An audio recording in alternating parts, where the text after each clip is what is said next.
Welcome to Dyed Green. I'm Kate McCabe. And I'm Max Sussman. Kate, did you know that I like bread?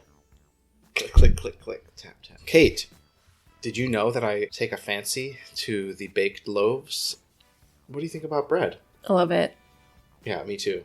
Hot Nothing girls like eat bread. Ripping into a steamy loaf. You should just not go down that. Okay. It just sounds suggestive, but like in a creepy way. Well, nice to know that I disgust you on a visceral level. That's cool. All right, should we start again? Sure. Welcome to Dyed Green. I'm Kate McCabe. And I'm Max Sussman. We've long had an interest on this show following bakers, bread, millers. It's obviously a really important part of the food story. Well, I was talking about bread and people that bake specifically because like bread is such a key part of, it's just like one of the ancient foods, right? It's one of the like first things that people make. I mean, like historically, archaeologically, culturally, like there's something about bread that goes way, way back. And that's true in Ireland as well. Absolutely. If you want to include a fun fact or a thought you have about bread? Yeah, not that won't sound stupid. The only thing I can think of is how bread isn't really like a one-note conversation. I think you people just have to say that again. Because that was like a dumb thing to say. It's not true that if you've interviewed one bread baker, you've interviewed them all, or that there's just one thing to learn about bread. I mean, the diversity of different types of bread, of different baking styles, of grains, and really just the science behind baking bread.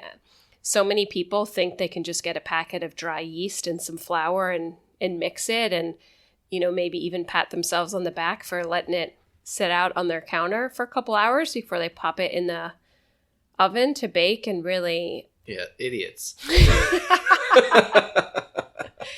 No, I mean, I think it's like in the same way that there are a lot of chefs who work the line and are very accomplished, but don't want to get anywhere near the pastry department. There's science involved, obviously, in every aspect of preparing food, but I think some people really get intimidated when it comes to baking of all kinds. And I think beyond just pastry and cakes, I think that there's so much that's complicated that goes into baking a really great loaf of bread. Yeah. Such that I envy you, your ability to make really great bread, but at the same time, because I know how complex it is, I just don't have the desire to go down that road myself. Well, it's interesting to think about like the trajectory of chefs that become bakers. It's like you were saying, it's really different than being a line cook at a restaurant, right? It's really different than cooking food to order. It's just the experience of working in a bakery. The hours are different. You're there in the morning. You're there. It's quiet. It's very intense, but in like a peaceful, meditative sort of way. It's almost like more like being a monk than being like, I guess, like a soldier or something like that when you compare it to the typical like dinner line service at a nice restaurant, a fine dining restaurant. So I do think that trajectory is really interesting. And our guests on today's episode are two people that follow that trajectory. They went from fine dining and they had quite a really interesting and winding journey to opening their bakery in Kilkenny called Arán. Yeah. Do you want me to try it again? This is a really fun conversation. This was a really fun conversation. Yeah, and like you said, we're never going to stop interviewing bakers. We're never going to stop talking about flour, bread, and baking because there's so much to talk about. It's fascinating, and that's good news for our podcast. So we're really excited to welcome Bart Polukovic and Nicole Polukovic to the show today to talk about all these issues, to talk about their bakery, their history, and so much more.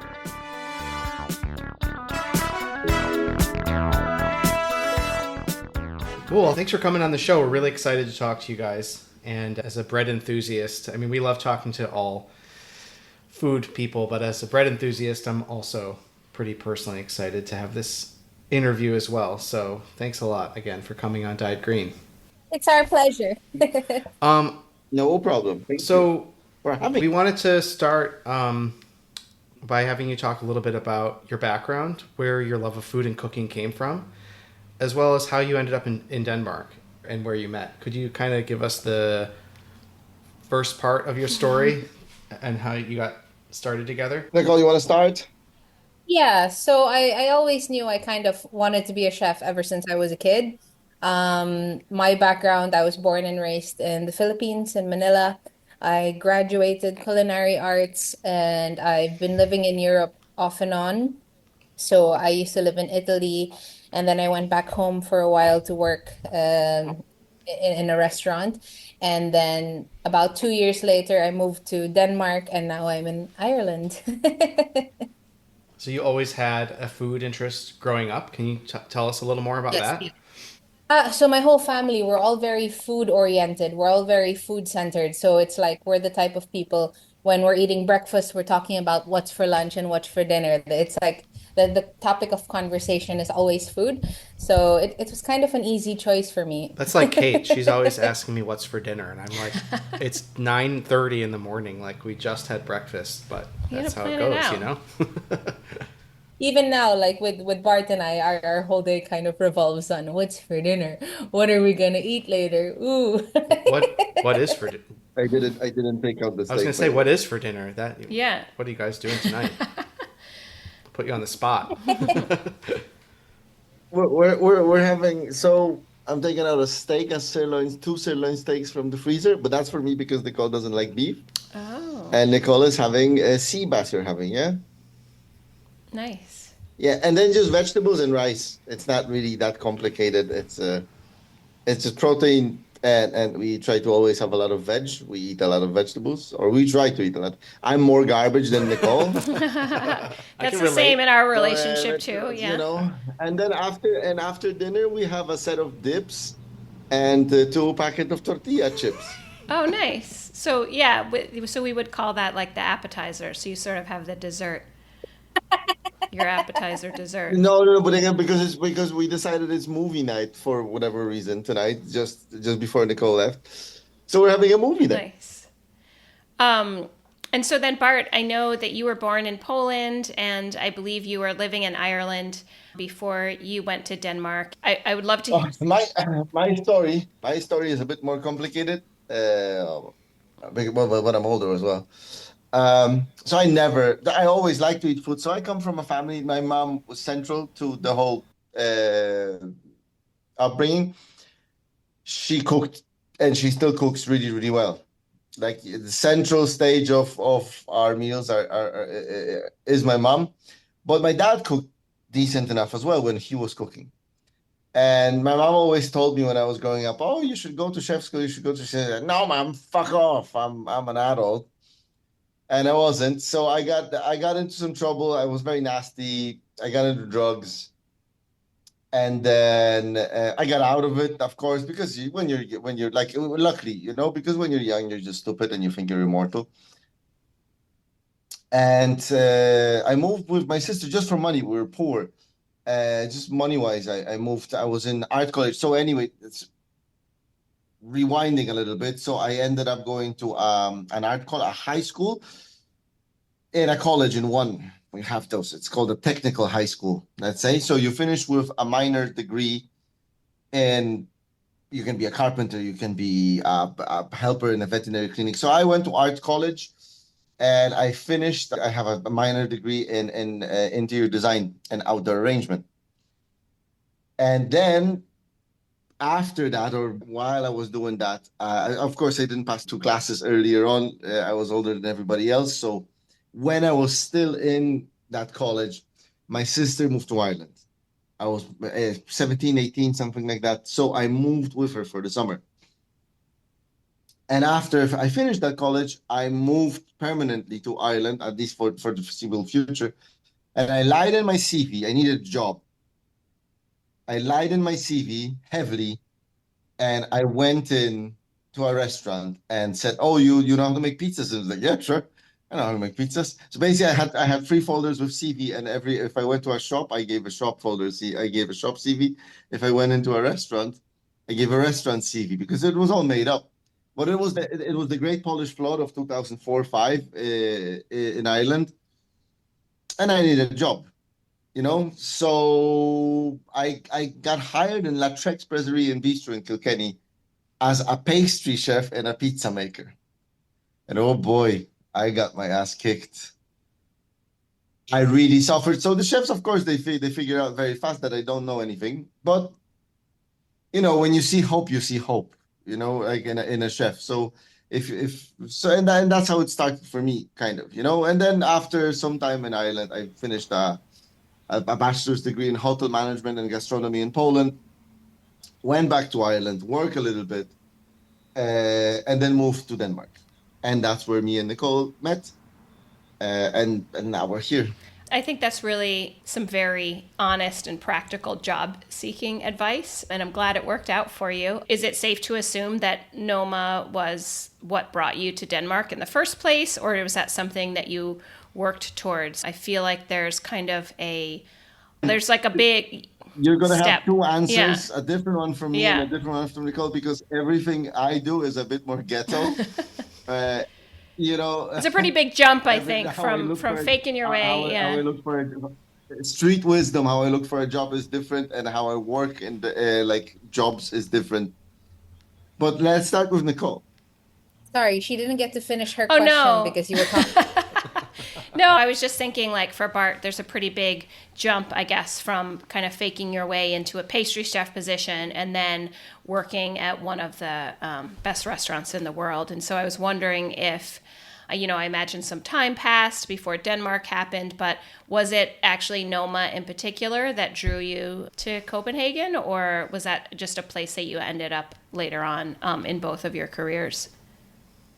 So for me, it was Noma that brought me to Copenhagen. I would have never like uprooted my life and went to Copenhagen like without a reason.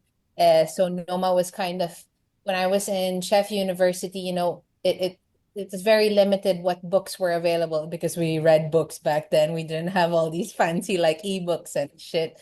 But there wasn't really a lot of books available about all the fine dining restaurants. And I remember the only one that they had was this one from Noma, and it was kind of what I centered my life goals around. It's like, oh, I would love to work, not even work, just intern in a restaurant like this. This is the goal, this is the dream. And so when I came back from Italy, I was working in a fine dining restaurant in Manila, and my boss actually had mentioned, you know, um, they're looking for interns in Noma, and I was like, yeah, but it's so hard to get in. And he was like, yeah, but if you don't try, you'll never know. Like just apply and see what happens. So I did, and then I got in. And unlike Bart, like you can't just, as a Filipino, you can't just, all right, cool, I got an internship, I'm going. No, there's like a 4-month visa process. And if you pass that visa application, that's the only time you can go, and you can't book anything until you're so it's very long, very tedious, very complicated. Of course, took longer than they said it was going to take. So I came into the internship like a week or two later than everyone else. But yeah, it was always the goal. It was always the dream for me. No, for me, completely different. So yes, for me, answering your question, Noma was always the goal, but I first needed to get my ass kicked. So I was working, I was happy, I was like a junior sous chef or something in Kilkenny at that moment. A couple of years has passed since my beginning story. I worked in a couple of places, and a company producing Polish food with my mom for like Polish occasions because there was a lot of Polish people here. But I was just not happy. That was the bottom line. I was just not happy, not fulfilled.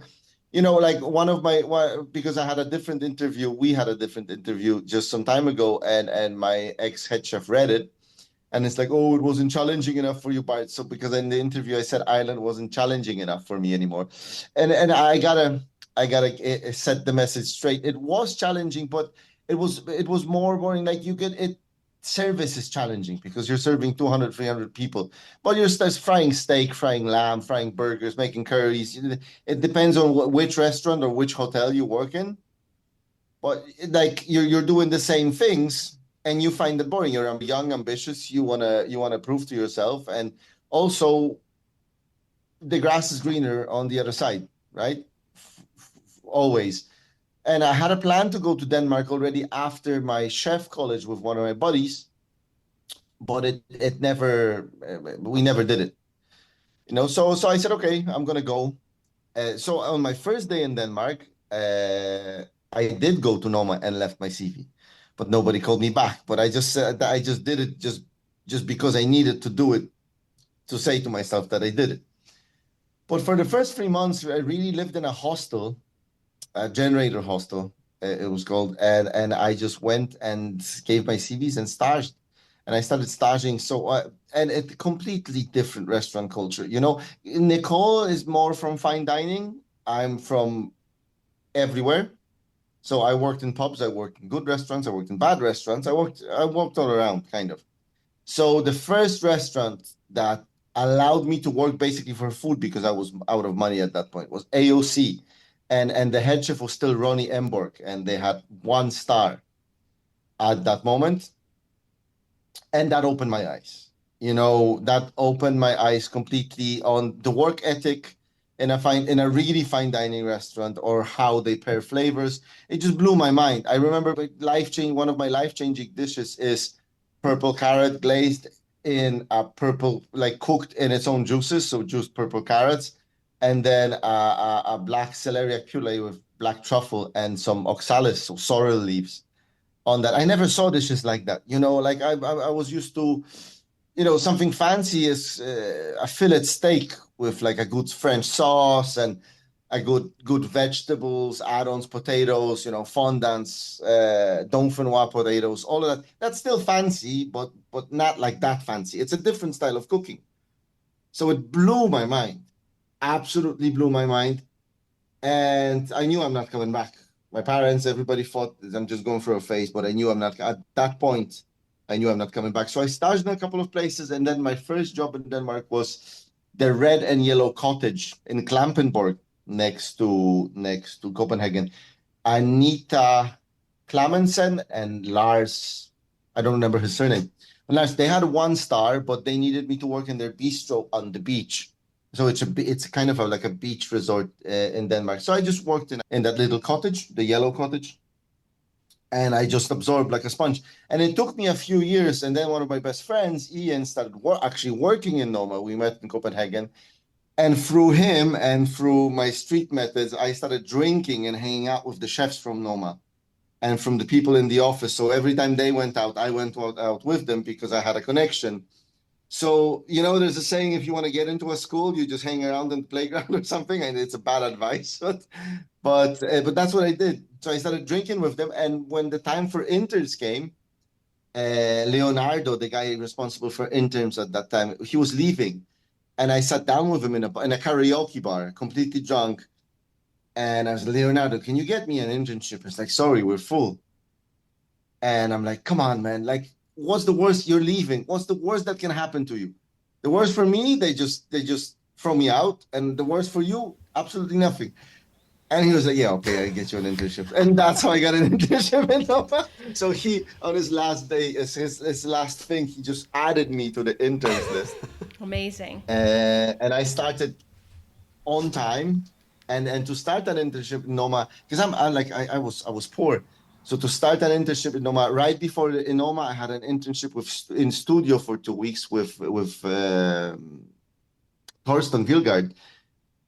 He was one of the sous chefs in Noma. He had a 1 star there, but I took a massive loan in the bank, and I just quit all my jobs, and I for the next half or 6 months I just lived for a loan, and I had to include in that loan because I had to send money for my parents every month, like a certain amount to help them. So it was for me to live, for me to pay rent, and to send money for my parents, and to have these stashes that I planned for myself. Well, it was wonderful. And then I met Nicole, of course.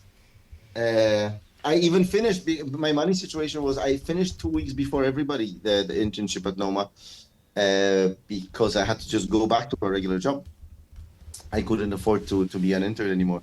But that's my way. I take the long route every single time. So when you're there, where did the idea for when did the idea for the bakery come about? Was that something that either of you had been thinking about previously? Did you come together with that, and then how did you end up making that happen? So basically, we had moved to Ireland, and we decided on moving to Kilkenny. That was the city that we picked, the town. And when we were looking around at kind of where we would work, we couldn't really find anything like mentally stimulating. So for the first year that we were living in Ireland, I had to kind of wait for my paperwork from Denmark to be transferred into Irish like paperwork. So I was waiting for my residency permit to be transferred, which is normally a very straightforward, simple thing, but nothing is simple in Ireland. So instead of taking 3 weeks, it took 9 months. My. Wow. So in the meantime, while waiting for that, we were just kind of chefing in a pub. And it's a nice pub, but like for someone like me who's only ever done fine dining in my life, it was kind of soul draining. Like it was just I tell you, it was so soul draining that the decision was, by we're opening something or we're leaving for Norway. Uh-huh. That I remember that sentence from Nicole. But sorry, Nicole, you go on. so yeah, no, I was just saying it was such a big shift, like from being as humanly creative as possible to like frying fish till it's very, very, very well done and chipped and steaks, making them as well done as you could humanly possibly do it, like almost burning it. And it was like, it was just taking a toll on me mentally. And we decided, listen, it's this or I'm working in Norway. Like I'm packing up. We don't have anything, we don't have roots here. I can still move. I'm still okay with moving. It's this or nothing. And so we started the search for a place to rent. I had read that you had some help from some people that were in the food world in terms of setting up your place. I think you mentioned Seamus Sheridan and then the Calder Potts family from the High Bank Orchard. I was wondering if you could talk a little bit about how the community came out to help you when you were looking for a place. Yeah, but can I tackle this one? It's with me, you're always gonna get a story. So with Seamus, yes, people helped us. Not only them, there's a hidden gem that I'm not telling to anybody, but I just in my head. There's also Mark Kelly that helped us dramatically. Without him, the restaurant wouldn't exist at all, even more than anybody else. But Seamus, we met Seamus on Food on the Edge, Seamus Sheridan, by complete accident, and he was a stranger to us, but he just said, "I'll help you guys." And we became friends from that moment. It's been a good couple of years, and he just came down and helped us because he has an established business and he has leases and he owns places, or his company does. He had restaurants before, so he has expertise. So he was just coming down from Galway for no absolute interest for himself, just because he's a nice guy. He was coming down and helping us pick a place. And he kind of approved the place that we had, because everybody in Kilkenny was saying us we're mad that we want to take on the restaurant that we have currently, because it was in a bad spot. And there was the last restaurant that was open there was called Extreme Pizza, and it was 11 years after its closing. It was empty for 11 years. And and then of course Julie and Rod from High Bank Orchards, they're just lovely people. They're just they're just love. We met them. We went to visit local suppliers, and I think we met them and we told them who we are and what we want to do. And then just from that moment, again, on love and help for no interest whatsoever. They're not expecting anything in return for that. They just wanted us to help. They could see that we're passionate. They really, really liked the idea. And they just helped. And by accident, I love that we also met Mark. And Mark is just, I'm not going to say what Mark helped us with, but Mark will know. Mark wants to be in the back, but without Mark, nowhere on. Maybe we'll interview Mark for a special paid episode or something. What was it always a bakery? I mean, at this point in your careers, you're both coming from Noma. Nicole, you have fine dining experience. Was it a bakery always the idea? Can I say? Yeah. Can I say something? Yeah. Can I say? Let's like for me, Noma. as I love them and I love Rene and we still keep in touch, that was just an episode. We got to work in so many other places. I learned more in Milk and Hurikal and working for Christian Puglisi in Beast than I learned in Noma. Noma opened doors, but there's so many wonderful restaurants that we ended up working in that I can say for myself that developed my career and my knowledge as a chef. That, like, I think coming from Milk and Hurikal would be a better statement because that's the place that we worked in Denmark as last with Jacob Mielke and Jan Hurtikal. That's an amazing restaurant, one of the best meals of my life. But I'm saying that because there's a lot of emphasis from journalists that we had through our careers that everybody's concentrating on that four-letter word, Noma. And yes, it's it's eye-opening. But and it opened the road in case of me for my career like significantly because right after Noma, I went to work with Rasmus again, and then I got a job with Christian Puglisi at Best, and I was a butcher. I was making charcuterie, and that's just because of the CV. So you cannot understate the importance of Noma, but there's a lot of after that there was a lot of other milestone goals and restaurants big ones that we worked in. So yeah, I just want to make the story straight so it doesn't look like it's just Noma. Yeah, that's good. I mean, obviously, that tends to happen a lot when people are talking about their culinary journeys. People really do fixate on that four-letter word. So I appreciate you sharing all the other really important parts to your story. I mean, I love them. Well. Yeah, and I love everything that they represent. But it's just like we met there, then we worked separately, but where we kind of like sorry, honey, my Ponglish is coming out, where we ground ourselves to fit as co-workers was Milk and Hurikal in the restaurant Milk and Hurikal, where I was a banqueting head chef and I did some research and development, and Nicole was a sous chef and then a senior sous chef. And she was running the place for Jacob, and I think that's a great restaurant. At least at that, I don't know how now, but that was like one of the best places I ever worked in my life. So sorry, honey, you want to add something? No, you pretty much got everything. Yeah. So yeah, there's a lot of other places that we learned so much. That's great. Thank you for sharing all that. So going back to just the idea of transitioning, I don't know if you would characterize it this way, but just moving from that style of fine dining overall to the bakery. I'd love to hear a little bit about how that came together for you guys.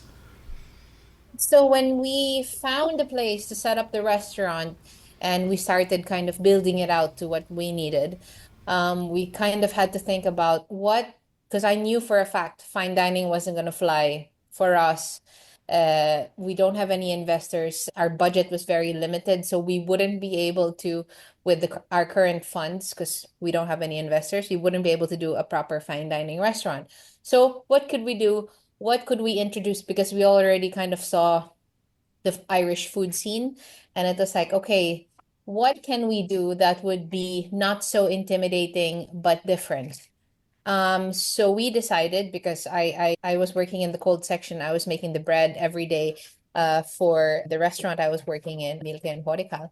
And I said like, okay, so Bart, let's maybe do sourdough. There's not really a place here in Kilkenny that's working with sourdough. There was one person selling sourdough in the farmer's market, and that was it. So sourdough wasn't really a thing when we came here.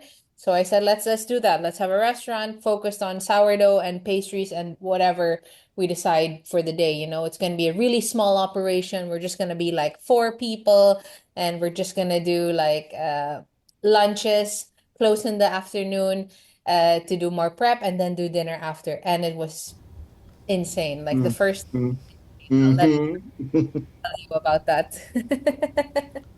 Like the response, you mean? Like the line when you opened, it was insane how much people were excited about that. Yeah.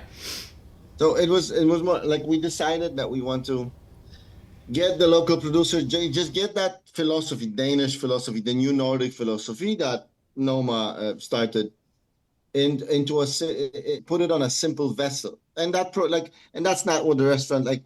it evolved from back then to what it is now. But the idea was, if we put it on a piece of bread, if we grate produce on great bread, which wasn't great at the beginning, by the way, but if we put great produce cooked well on bread, people will come. And the target, we want teachers, plumbers, electricians, all kind of, of course, lawyers as well, and doctors, but also nurses and cleaners from the hospital. How can everybody kind of enjoy something? So who doesn't enjoy a sandwich? That's the concept. And Nicole, I did some sourdough, but Nicole had way more experience in sourdough. But for some reason, the bakery was mine at the beginning. So yeah, that was the concept at the beginning. And then we opened, and we wanted, a small team. And then we wanted dinners as well. And then we ended up working for the first 2 weeks or 3 weeks, like 4 hours a day. Really, like I remember working at night to bake the bread, and then going to sleep on bags of flour in the restaurant, waking up, and then we had breakfast and brunch. And then Nicole would prepare for dinners in the first week, like the menu for dinners, and I would go back to sleep in the car, for example. And then I woke up on for service, and then we did evening service. It was crazy. So we clearly, like, we very fast, we shut down the evening restaurant, and we concentrated on the breakfast and brunch, which we never wanted a breakfast and brunch restaurant. Maybe breakfast, yeah, and then lunch. But it became brunch, and the demand for brunch, people kind of created what Arán is now. That's interesting. So like it evolved from the open sandwiches that we had at the very start that were like full of different ingredients to what it is now, because it is more brunchy, but it's still made from the best possible ingredients we can find. It's just when you open a restaurant and you take so many loans, and we took a lot, at one point you have to start paying them off, and you have to start earning money. So if you can't burn money endlessly for your concept to work, then you need to make what works, and that's what happened to us, and we're very happy about it. It's not a lot of people can say that they started by themselves, and then it worked.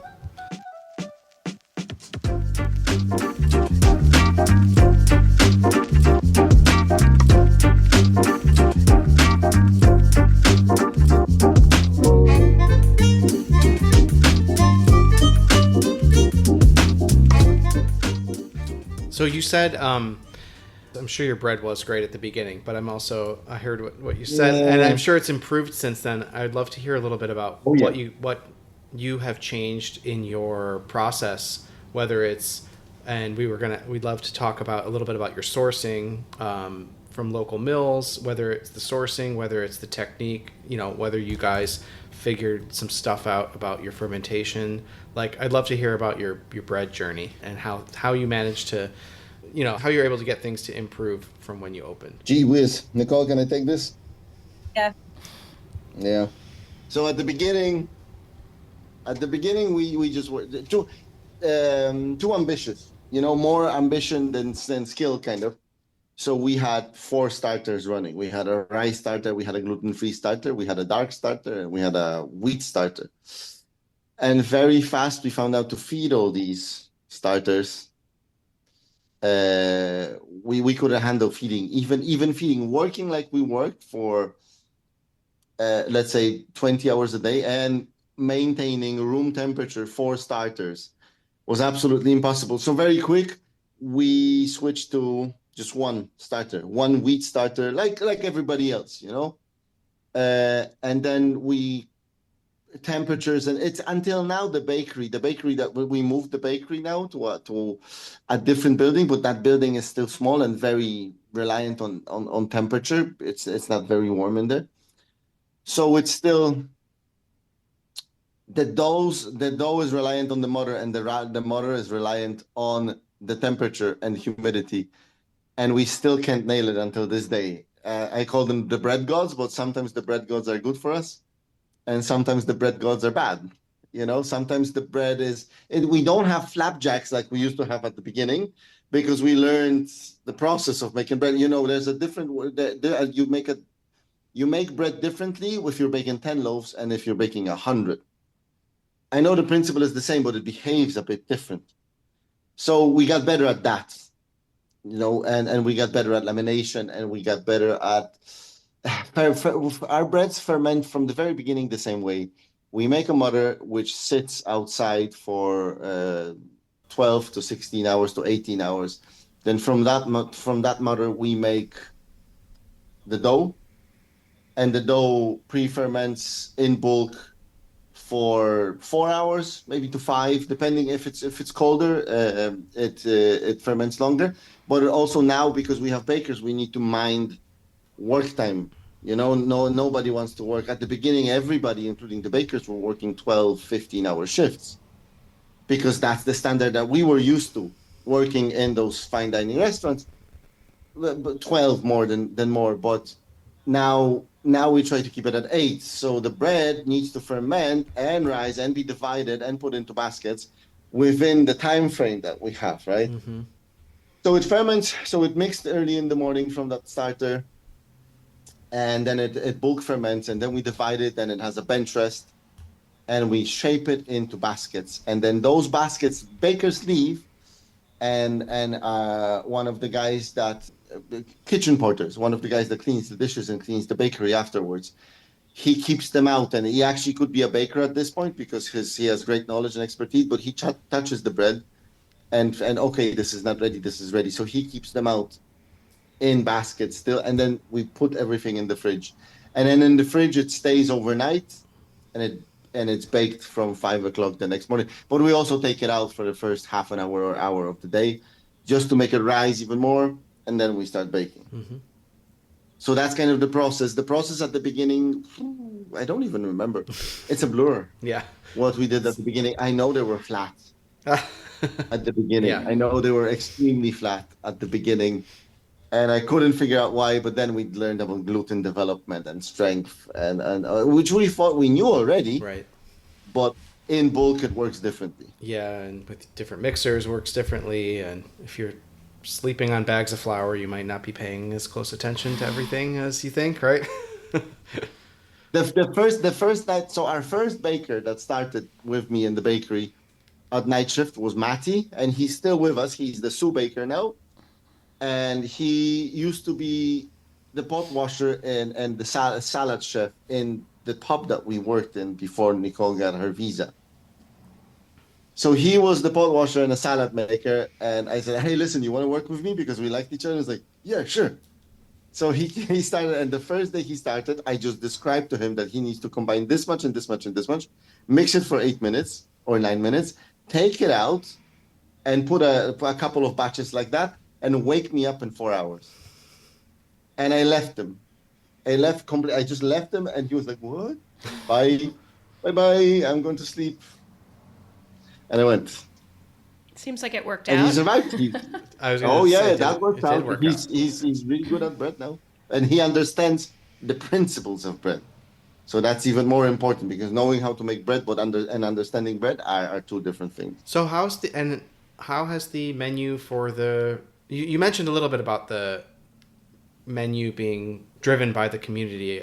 Can you talk a little more about that? Like, what's something that you're making now that you didn't think you would make that people are really excited about?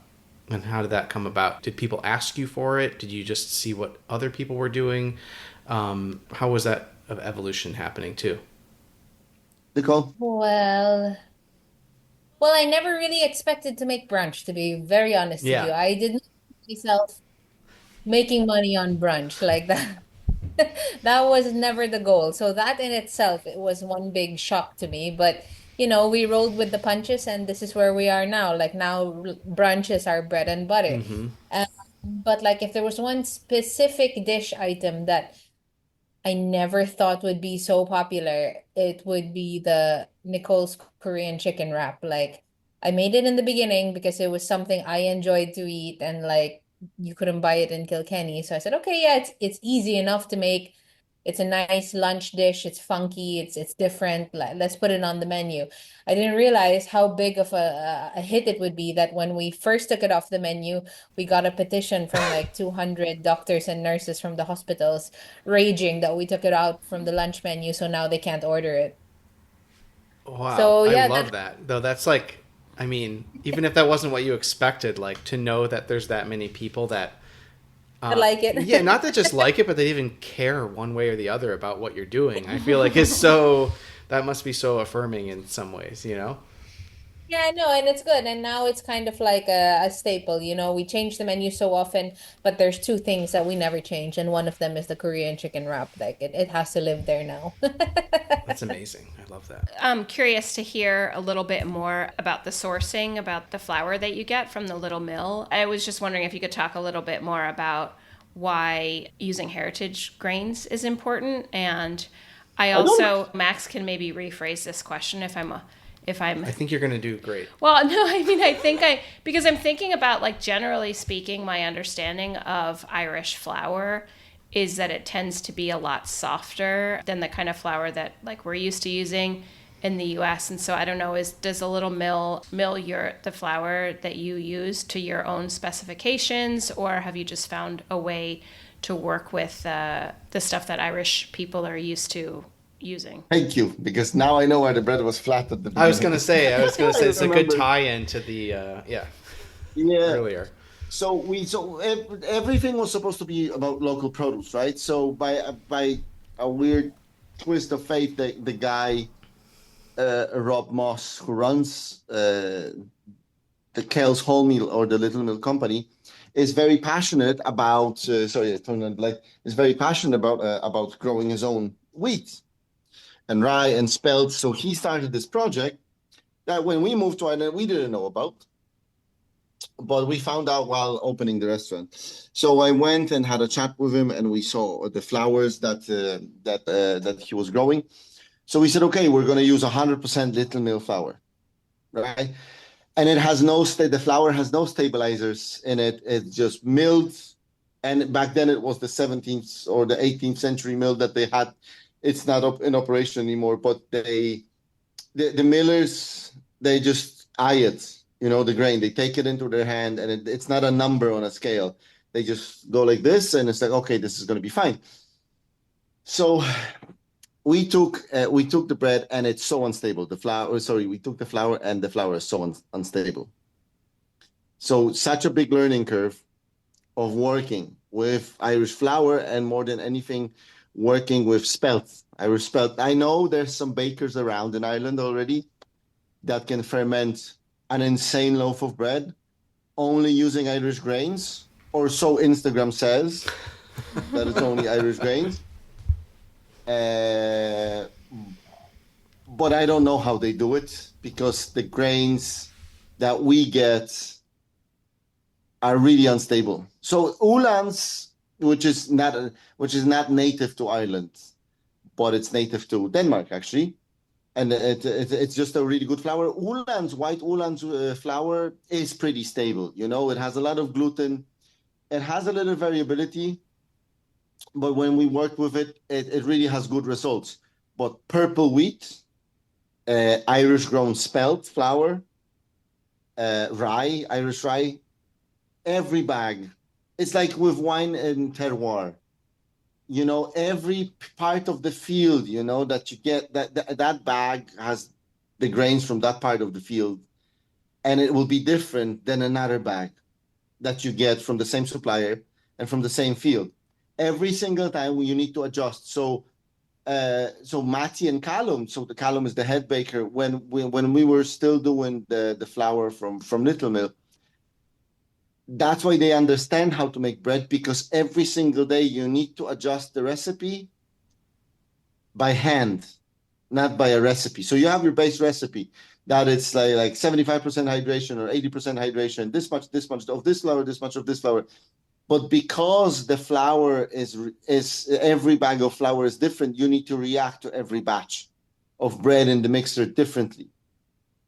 So you need to add more flour, and because you do it every day, because you see the flour in the mixer every day, you finally figure out a method for yourself, and by instinct, that like this okay, this spelt is too loose, so you add a little bit. In the end, we break the local spelt with Belgium spelt 50-50, and now the mill is broken. So the little mill is not supplying us with flours per se, it's supplying us with grains. And we have two little grain mills that mill whole grain, and we make our heritage sourdough, and we add a little bit to our multi-seed or spelt. We grain it themselves, but we add only. So in the heritage, there's more, but in the other ones, it's like 10%. Only just to keep the flavor profile up. And then Kells and Little Mills are building a brand new mill. So their mill from the 18th century or whatever they had, that really old one, broke. And there was no point of fixing it. So we had a meeting and they said, okay, it was supposed to be open in May this year, but they didn't make it. So we're back. So we are now using only an increment of their flour and their grains. And we're waiting, and hopefully right at the beginning of the year, I see Rob is updating me regularly, so I see pictures of the construction. So the mill is there, it's just electric work left to do. And we have booked, I think, 60 tons of grain, pre-booked 60, so we have reserved 60 tons of grain from Kel's whole mill already. So when their mill starts again, we can go back to the principle, and we can go back to making it stopped like at the beginning of this year when the mill broke, and we can go back to making bread like from local grains, but we break it. We break it. It's at one point we started breaking it with a little bit of white flour or a little bit of Belgium spelt. That's more predictable. Local spelt has a high stretchability, but no elasticity. It doesn't come back. So that's not good for bread as well. Uhlans is pretty stable. Purple wheat is in general hard to work with, but we also managed to work with this one. So local rye wasn't hard to work with when I think about it, but we break it. We have to stabilize. We tend to because there's a lot of bakers working now with this flour and with baking bread and making the bread. We mix it 50-50 or 70-30. So 70% for our white loaf or for a country loaf when the Kel's flour is going to come back, when Uhlans is going to come back, it's going to be 70% Uhlans and then 20% German white flour. And that 30% of German white flour will stabilize the rest of the flour, that we can get a nice ear when baking, that we can get nice bubbles inside. That is going to bake the way we want our bread to look. And the same with spelt. Right now, spelt is when we get a bad batch of spelt, sometimes it's 50% other spelt, but we're trying to use as much as of the local stuff as we can. But it's not always, depending on the batch, it's not always possible. So sometimes it's 50-50, and sometimes it's going to be 70-30, 80-20, a wholemeal bread with with Uhlans, with purple wheat, with spelt and rye. Like that's the heritage. That's going to have like maybe that's 4 grains by 10%, and then 60% is going to be white flour, and those 40% of the other flours is going to make it dark enough and whole wheat enough to have the right look and feel. Do you know when they're building their new mill, is it going to be more like technically, I mean, I'm assuming it'll be newer than a little fancier than an 18th century mill, but do you expect the grains to be, the flours to be more consistent that you're getting from them? Do you know anything about the design of it? Is that something that you're able to predict for at all? I bet it will be, because it's brand new high-tech equipment. And, the sieves that the small particles of flour go through are going to be more consistent, but we like working with them like that. It's, it keeps us on the edge. Mm-hmm. It makes the bakery look worse. And like if you come in for the bakery and one day it's going to be, flatter, and the other way, and another day is going to be beautiful. But again, that's bread. That's something kind of, if we of course we're angry at ourselves, but if we couldn't sell bread that went worse or is flatter every time it happens, we will have a problem. Yeah. It's a living being, very difficult. On top of the variability with flour, we have also when spring breaks into summer, when summer breaks into autumn, and when autumn breaks into winter. Those transition periods are very hard for us as well.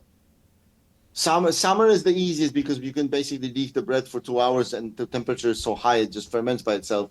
It makes itself. But winter time, especially when before we have to start putting on a lot of heating, before we have to put a radiator in the room. Winter, we know that winter came when the bread is starting to look flat. Right. We have it flat and we have it like flatter for maybe 4 days. And then, okay, this is consistent. The temperature is dropping. We can see the weather forecast. So first, because we keep our during the summer, we keep our mother in the fridge.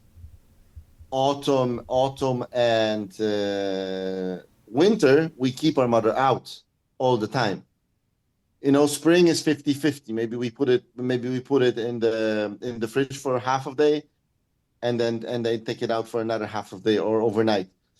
So we tackle the mother. So we start taking it out, and that usually helps a lot. But when it's really cold, the bread is getting flatter. So then to put it back up, we put heaters, and it's a work in progress. So it keeps us working. It keeps you on the edge. That's cool. I like that. I have worked in a few bakeries, and one of them was a very large but still artisan production bakery. They did a lot of wholesale, and but they did several thousand pieces of different kinds of bread per day, and it was they had to set the temperature to what, I don't know what 80 Fahrenheit is in Celsius, probably 34 or something like that. I don't know. Mm-hmm. But it was set that temperature year round, so they didn't have to do any of that adjusting or thinking or anything like that. I mean, there was still plenty of work to do. It was just, that was what it was. So every day people were coming in, snowing outside, but everybody's in there wearing shorts and t-shirts and stuff. Well, and that's the dream. What the bread loves, I'll be honest with you, that's the dream. We have friends in Poland that work in bakeries and they're temperature controlled. Yeah. And I remember even working with, for Christian, there was a Mirabel bakery was downstairs where Beast is. And they had a machine that controls temperature of your water. So you take a hose, you mark that you want 40 liters of water at 23 degrees Celsius, and you put that hose into your mixer, you press a button, and that's the water you get. Yeah. For another variable for us is like we play around with water, like the water that comes out from the tap during the summer is 17 degrees already, or 16. And then it's 32 or 33 outside Celsius. So that roughly times 2, let's say, for Fahrenheit. So then you need to figure out, geez, what the hell? Like, okay, it's already too hot to mix it. So the dough is going to be hot. So the fermentation is going to be faster, but it's hot outside. So basically, the bulk fermentation is ready after like an hour and a half. Right. Otherwise, it's going to escape the boxes. Right. Otherwise it's going to escape the boxes. But in the winter time, it's a completely different problem. You need to wait for the water to get hotter, and you need to mix the dough with warm water. So it's the goal. I love temperature control rooms, and I would love for Arán to one day maybe not go to a big bakery, but like just a bit bigger than this, just to do some wholesale, and to have like a temperature controlled room that you bake and grow your doughs in. Oh, consistency is key. Yeah. That would be the dream. I wanted to ask, across Ireland, there have been so many, there's sort of been like a wave of bakeries focusing on sourdough that have come up, and there's so much interest in, as far as the consumers, in that kind of thing.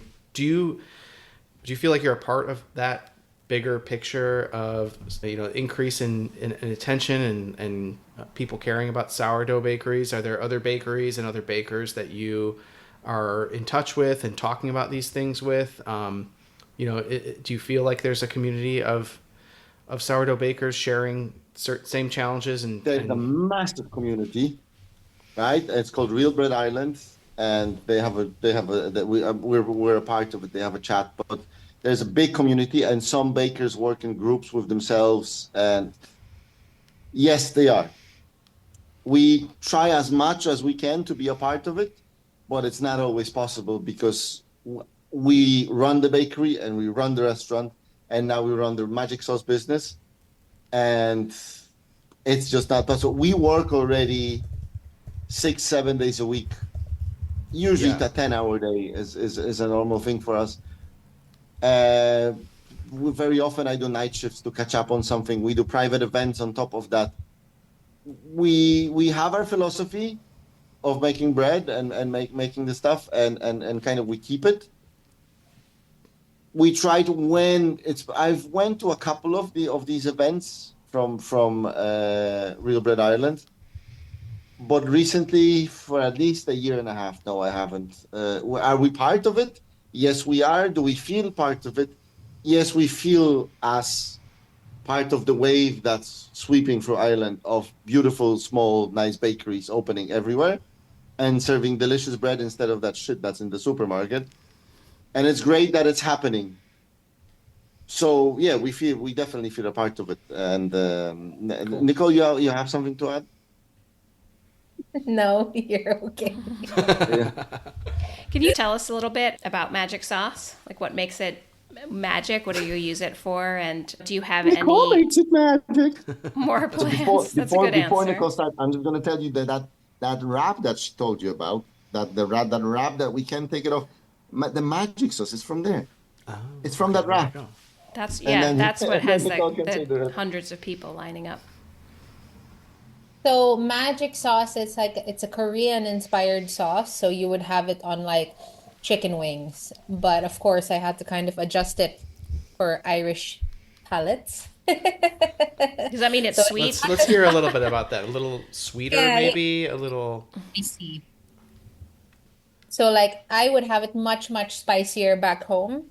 Uh, but you have to know your market. So I kind of had to adjust it for that. And the easiest way to kind of compare it to something would be it's like a Korean sweet chili sauce, Okay. but not. And we call it magic sauce because it goes well on everything. You can use it on chicken, on beef, like you can do a quick stir fry. You can use it with noodles. You can use it with eggs in your morning.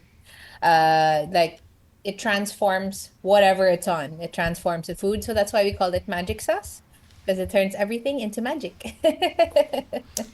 Do you have, generally speaking, do you have more plans to delve into other consumer goods, or are you just kind of happy with So we magic sauce for the started with moment? magic sauce just to see like how it would go, and like to be honest, it's really overwhelming. It's a full-time job in itself. Right. It's like a whole Yeah. separate business, really, when it comes down to it. Exactly. So further down the line, yes, we only did the one magic sauce flavor, but Bart and I have plans to release like a few More more. magic. Yeah, to release more magic. But it was definitely the starting point. So there's only like upwards. So we're just trying to phase it out in a way that makes sense so neither of us is spread too thin. So because we work full time, especially me, from the two of us, I'm kind of the one who does the kitchen, the floor, the deli. I can be kind of anywhere. So that's a bad thing and a good thing because when someone's sick, I end up more often than not covering. Yeah. So we just wanted to kind of release magic sauce in a way where I'm comfortable that we're going to be able to make supply demands. So now that we're kind of getting into the swing of it, we're still behind on production because we didn't expect to be this busy with magic sauce. But once we have a better like grip on it, I'm keen on releasing new flavors. Cool. That sounds great. Looking forward to it. The demand is there. You guys have found some demand, which is like the best thing, right? And all you have to Definitely, do is yeah. figure out how to meet it. Yeah. I mean, it's still not big. If as sauces go, to make something from sauces, it's a completely different ball game. So you need to really be selling a lot. But for what we ever expected from it, and for our little production, I think it's going great. making 400, 300 bottles. Like I just did 300 bottles, and I need to make another 300 bottles, and that's already sold. So like we're behind on, like, it's amazing. It's amazing that we got to a stage that we can do 300 bottles. That's amazing. Well, we really appreciate you guys sharing your time with us and telling us your stories. Is there anything that we missed? I feel like you have a lot going on, but is there anything on the horizon for you that you want to share or talk a little bit more about? We can't disclose it yet. Good. On the horizon. So, okay, something that we're actively looking for is a space for just a bigger bakery. Yeah. We would love to move the bakery. We're talking to the owners of the building next door, and we're also looking at other buildings. And we're really undecided on that because it's easy to go too big with a bakery. It's easy to lose sight in as bakery go. If you grow, everything else goes down. So just a tiny bit, or just move the production to a square. A big room that's a square, and you have everything around, and you don't need to mind that there's people there buying. It's going to be dusty, it's going to be flowery, there's going to be loud music, and the bakers are just going to work off, and they're just going to work. But that creates a challenge in itself, because then you need to deliver those pastries. They're not end breads, they're not made on the spot.